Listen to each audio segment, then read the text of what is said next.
What's going on, guys? We are back. Hey, we've got something kind of crazy going on. I don't know if you saw in the news or not, but President Zelensky of Ukraine just announced that Ukraine will be going on a 40-day, basically pressure campaign against Russia into striking into Russian territory in hopes for Russia to concede in some aspects or come to the negotiation table or to put enough pressure on the Russian civilian population that they start to pressure the government.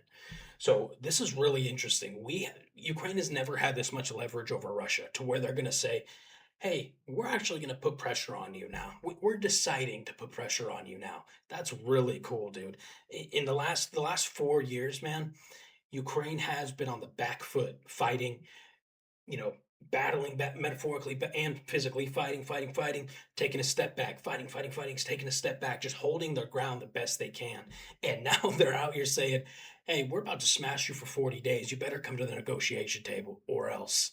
That is so sick to me. It's looks like Zelensky does have some cards to play, and it's nice to see him using them. So before we jump into it, we have some new information, guys. That if you skip the intros, typically stay for this one because it may pertain to you.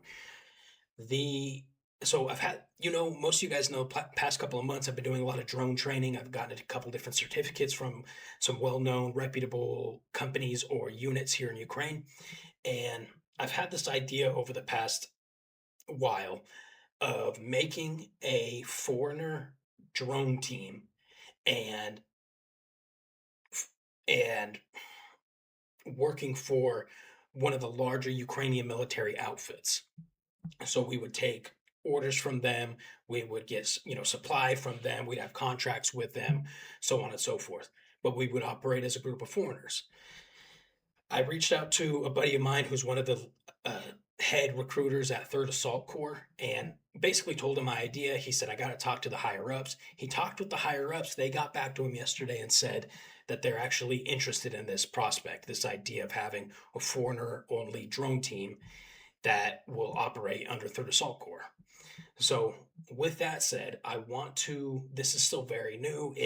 It's still a prospect, it's still an idea.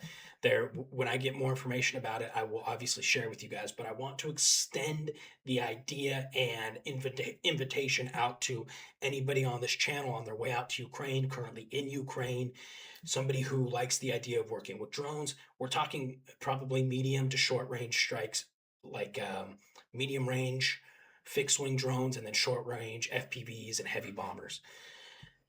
If this is something that you're interested in, and it's something that you were already planning on coming to Ukraine to do, but you'd like to do it with the Assault Corps, you'd like to do it with me, reach out to me. My Instagram and Discord links will be in the description. Just shoot me a message and say, "Hey, I want to talk about the team, or I want to be on the potential team," and I'll reach back out to you and we can talk, okay? But again, pretty exciting stuff. It's too soon to get too excited, but I want to throw the idea out there to anybody who's actually serious about coming to Ukraine. Okay, lastly, we've got a couple days left with our ORC SHASHLIK t-shirt, our ORC barbecue t-shirt in the merch store that we're going to make. We're going to remove it and make a new monthly t-shirt based off of your guys' recommendations. I think it's a great idea to do like a monthly exclusive t-shirt. And thank you for everybody who's also picked one up, man. It's been a ton of you guys. I've gotten messages, photos. Thank you guys. And lastly, we've got our members only uncensored archive. If you want to become a member, support the channel, support what I do here in Ukraine, consider becoming a member, and you'll have literally access to hundreds of videos on the channel. Okay, so this is the wrong video. No, this might be the right video. Let's go. Looks like Russia is making a big problem even worse. New intelligence suggests that Putin is relocating air defense systems from around the country to Moscow. In other words, Putin and the Moscow elite will be better protected at Sorry, obviously. Go share love to Preston, please. He's the GOAT. He's the best. Go love his content, his channel, subscribe, all that stuff. the expense of the soldiers at the front and the overall Russian economy. If this is accurate, it's hard to overstate its significance. I mean, the problem that Russia faces is that every single day, they have to protect a larger area with fewer assets, and not everything can be a priority. which means that quite a few areas are going to become even more vulnerable to Ukrainian strikes. Just yesterday, Ukrainian President Zelensky said, quote, "The Russian leadership is moving more air defense systems to Moscow, Valdai, and to Putin's bridge across the Kerch Strait at the expense of air defense systems in other regions. They have deployed hundreds of launchers for S-400, S-500, and Pantsir systems to the Moscow region alone. They have moved nearly 90 air defense launchers to Valdai from other Russian regions, and a special air defense division is being formed there to ensure the peace of the Russian leadership. For comparison, in all other regions of Russia, there are only a few launchers each. Such are the priorities. They are protecting their own power, protecting the source of this war." End quote. Now, again, that is single source is probably the best way to put it. It's a single statement coming from Ukrainian President Zelensky, but you can also see how this would happen. It's not out of the blue. We have known for a long time, I mean, it's common sense. Every country has a limited number of systems. Air defense are expensive. There's only so many of them. And we have seen every single day Ukraine taking out more and more of those. So, bottom line up front, Russia has more territory that needs to be protected as Ukraine has expanded their drone campaign to further and further depths inside of Russia. But at the same time, they are losing systems to offer that protection. Now, we can see how this move towards Moscow would happen. This is the head of the Russian government. You've got not just the individuals, but the organizations running the entire country. There are a lot of the Russian elite are in Moscow. So there, of course, is a desire to want to protect that location. But in doing so, they are leaving the military and their economy incredibly vulnerable. And that's what we're going to look at today. A couple different impacts should this play out that, again, makes sense. You can see how this would happen. On the military side, should air defense assets be moved from all over the country and the occupied territories to Moscow, we're going to see just more targets available at the front. There's already not enough resources to protect everything. Now there's even fewer. Now, you can put any number you want here.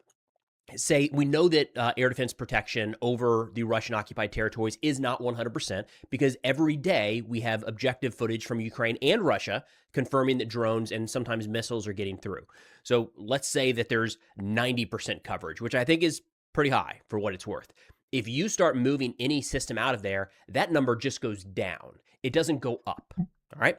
So if we're seeing a number of strikes, dozens per day, and now there's fewer systems to protect against those strikes, Right. The logical assumption or logical conclusion, This chevron up in the top corner over there next to the Ukrainian trizub is a drone team called Nemesis, and they are next level, dude. They're like there's like drone teams that do really good work, and they're kind of your standard drone teams, and then there's next level technology drones, and that's kind of what Nemesis is. Really cool. Plus, they're just the alien icon's so sick, dude. would be more things are getting ready to go boom in the Russian occupied territories. In fact, what we should be watching here in the coming days and weeks are Russian airfields, logistics, command posts, and headquarters facilities. On the logistics front, expect more strikes against trains, trucks, and refuelers, especially in the south. Now, we're seeing the Russian mill blogger community start to notice this as well, with one just saying yesterday, quote, "Reality can't be hidden." Before we move into the Russian mill bloggers, I just wanted to mention and ask you guys if you're aware of the situation in Crimea. It sounds like, from my understanding, with some of Preston's videos and some other information that I've read and seen and watched, that Crimea's in a desperate situation.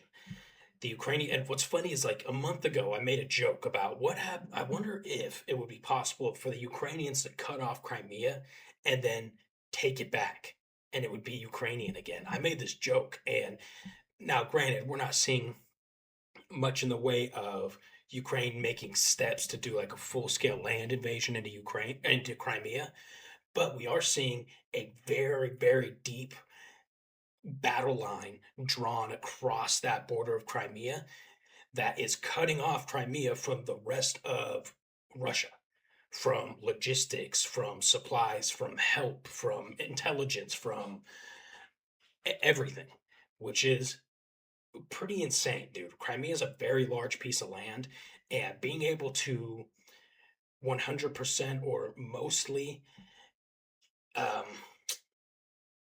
seclude it from the rest of the Russian Federation and the Russian Federation forces and supplies and logistics would be huge, especially considering how many launches come out of Crimea, rocket launches, drone strikes come from Crimea, all that stuff. Demoralization and division are already occurring within the army, end quote.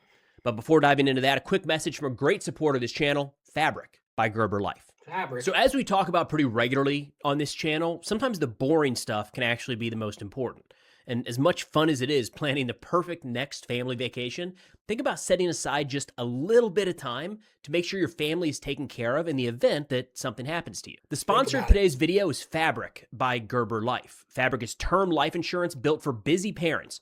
All online, no health exam, and you could be covered in as little as 10 minutes. And if you've got kids and are young and healthy, right now is the best time to lock in low rates because generally speaking, the longer you wait, the more expensive it gets. Now we're talking $1 million of coverage for less than $1 a day, and that's not a typo. Think about that real quick. $1 million to your family in the event of your death. Just think of what that could mean for your spouse, for your children, for their future. This is not about you, it's about them. And even if you've got life insurance through work, it might not be enough. And usually it doesn't follow you if you change jobs. There's no risk either. There's a 30-day money-back guarantee. You can cancel anytime. And there's already over 1,900 five-star reviews on Trustpilot. So join the thousands of parents that trust Fabric to help protect their family. Apply today at meetfabric.com/Preston. That's meetfabric.com/Preston. Check it out, guys. So Russian mill blogger... Sounds like a cool deal to me. A war correspondent officer at the front said, quote, "Right now, our army is degrading simultaneously in 3 critical areas: fuel, communications and electronic warfare, and logistics." He said the army is turning into a shadow of itself. The army is rotting from within. It's not the equipment, not the numbers, not morale. Everything is collapsing at the organizational level. And that's the level that we're talking about when it comes to moving air defense assets around the battlefield. He says brigades have been inflated into divisions only on paper. This isn't reinforcement, it's a funeral disguised as growth. We're becoming deaf and blind. Tactical communication is a museum exhibit. Electronic warfare is powerless against Ukraine's fiber optic drones. Our own systems interfere with each other. Radar operators don't know what to do. On the Kupiansk, Konstantinivka, and Zaporizhia fronts, drones, communication, transport, everything is procured through volunteers. Centralized supply is dead. On the information front, Moscow is burning in the news. Western media savor the footage. Even our own bloggers are starting to admit that reality cannot be hidden. Demoralization and division are already occurring within the army. I mean, excuse me. Of course, it makes me very happy. It makes my heart warm to hear this, that there is distress amongst the people in Russia. But really, if you think about it, if you put yourself in these Russian military bloggers' shoes, what would you have to brag about regarding the Russian military? If you think about it, you could say, oh, well, we killed more civilians in Kyiv. Okay, I guess you could, weird flex, but I guess you could brag about that. Or, hey, we took like 1 square kilometer in 3 weeks in Kupiansk.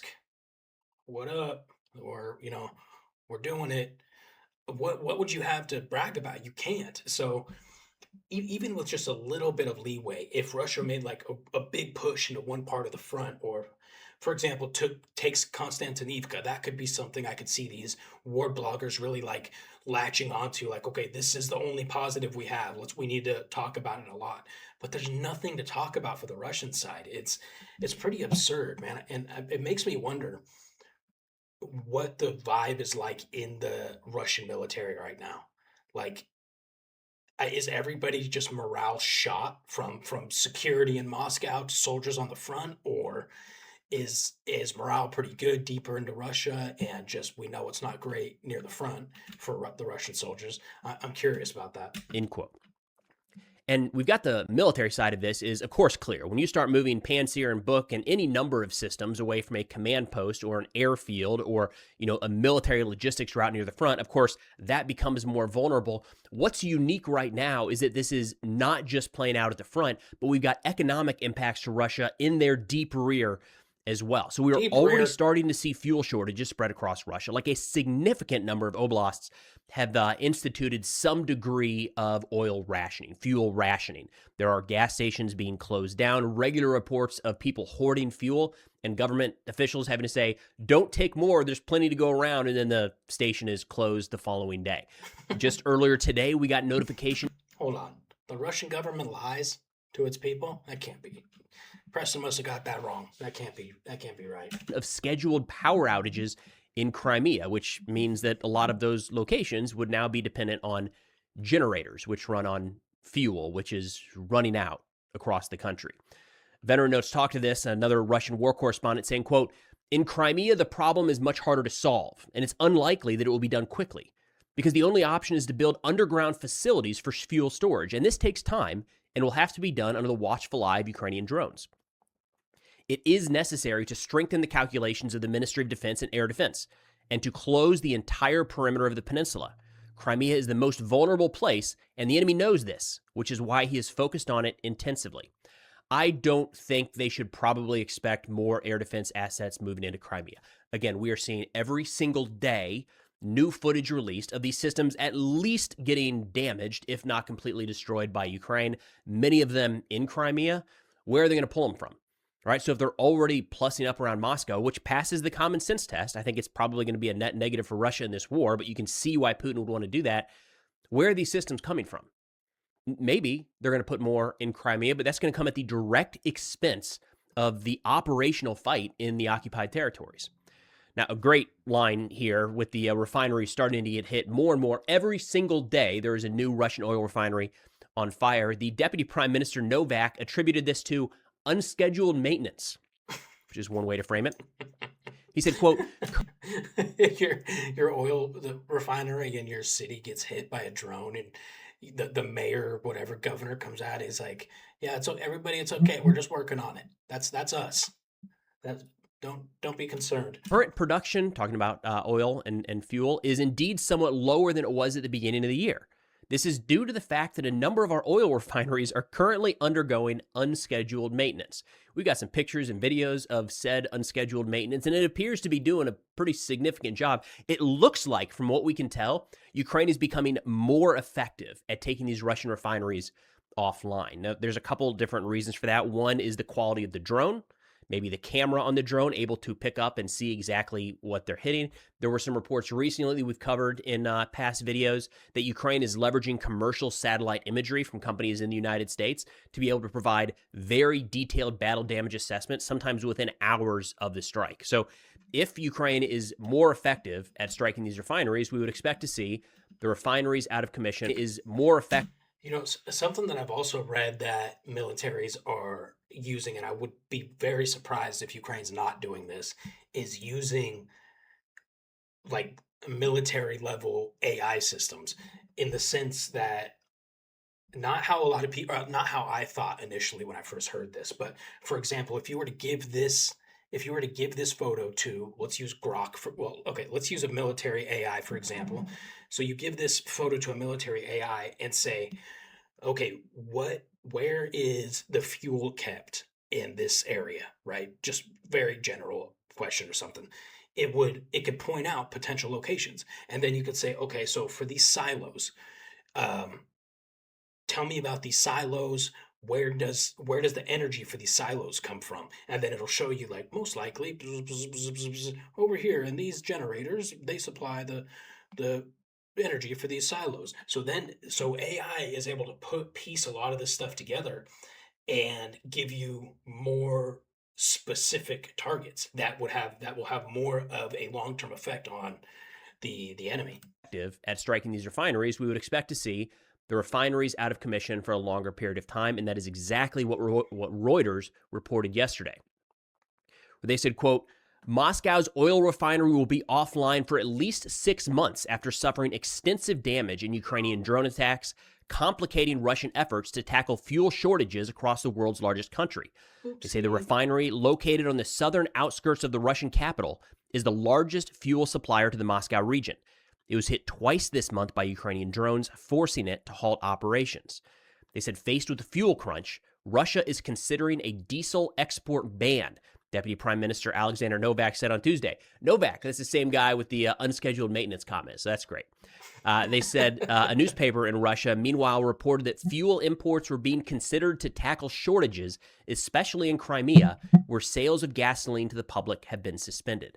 So at a high level, Putin is facing a dilemma. There is no good answer here. Well, the good answer is that they could leave Ukraine. I have a feeling that if Russia did that, they probably would stop losing soldiers in assaults at the front. They probably would see power restored to Crimea, and they would probably see a stop of strikes against their oil infrastructure across the country. Unfortunately, that doesn't really seem like it's in the cards right now. So instead, Putin is having to make an impossible decision. There's no good answer here. If they do not reallocate air defense assets, then everything keeps getting hit.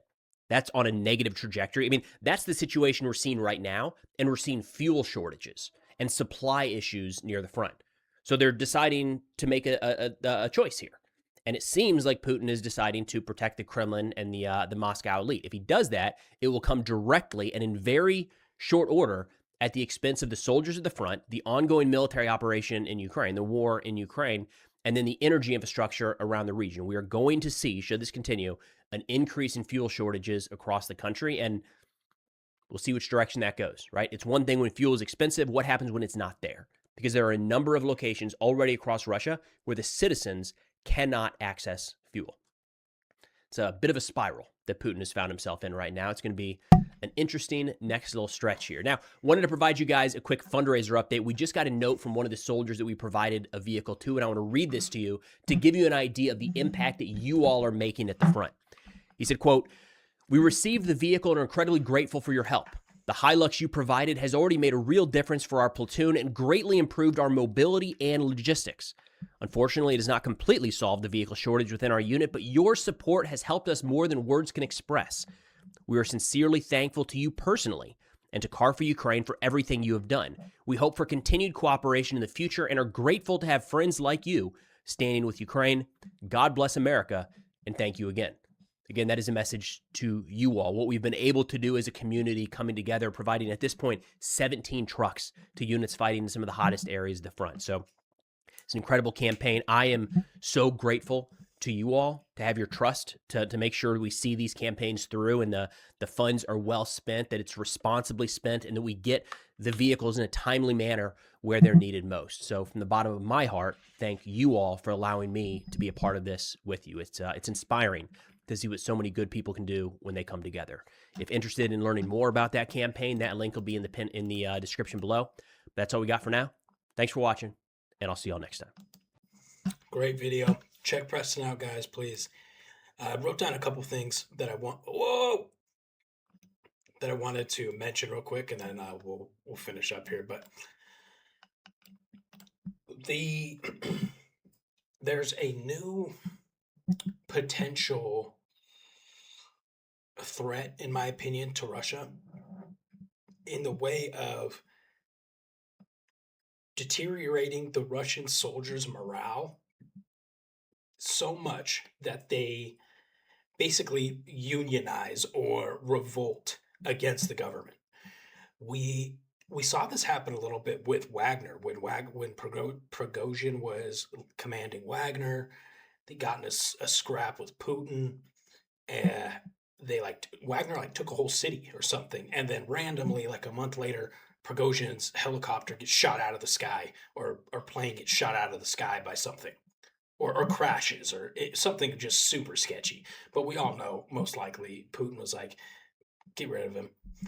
Anyways, if the Russian military in large starts to crumble via their morale, the effects on Russia would be so much more severe than Russia just giving up the war, for example. Because if you're able to push soldiers to a point where they'll fight against their own government or disobey their own government, saying, okay, we're done with the war, okay, you guys win, isn't going to help. Those soldiers are going to want revenge for their comrades who died because of their commanders that sent them into bad missions, stuff like that. So I think a genuine threat could be hurting the morale so bad that the Russian military starts, and it may not happen all at once, right? It may not be like one day the different like Russian military units are like, we stand with Ukraine now. F Russia. No, I see it more in the sense of they start working with the Ukrainians to help destroy Russia. You have specific Russian commanders or leadership elements that start reaching out to Ukrainian Secret Service and stuff saying, hey, we need help. If you can guarantee, my unit safety, I'll tell you where this is, blah, blah, blah. I could see that being a real thing. Also, lastly, right now, I think Russia has two chances. Not two chances, two options of getting out of this death spiral that they're currently in. Number one is, and I'm negating the fact that they will surrender because we know they won't. So that surrender aside, they need massive, massive support from either China or North Korea. And I'm talking like tons of boots on the ground, tons of military assets, vehicles, tanks, all kinds of stuff in Russia fighting with the Russians. It would probably have to be China, but that would draw in a whole new can of worms, right? But I do see that being a way the Russians get back on their feet and start to take the initiative in the battle again. Aside from that, a nuke. The Russians launching nukes into most likely Kyiv. Those are the only two ways I'm currently seeing any out or any chance Russia flips the script here. Now, they're not completely idiots. They may have some stuff behind the scenes, and works behind the scenes, but I think Ukraine's got them in a pretty gnarly chokehold right now in certain aspects, right? There's still elements that Ukraine is struggling very much in. And we're talking about Konstantinivka being one of those. That's a major, major Ukrainian. It's the tip of the fortress belt, if you will. And losing that would be, I wouldn't say it would be very detrimental because what we've seen in the past is Ukraine prepares to have these cities taken, right? They'll fight, they'll fight, they'll fight, they'll fight. And the whole time they're fighting in that city, they will be building up defenses behind it. And then at some point, they'll leave that city, let the Russians take it, and then hop into these extremely fortified positions behind the city where Russia will struggle to move through past that. So I don't think it would be extremely, all bias aside here, I don't think it would be a huge blow to Ukraine if they lost Konstantinivka, frankly. Now, Kramatorsk, Sloviansk, Zaporizhia, something like that, yes, I do think that would be pretty severe, but I don't know. We'll see. My opinions. Anyways, great video. Show some love to Preston. Check out all of his cool stuff he's got going on. And I love you guys. We'll see you in the next video.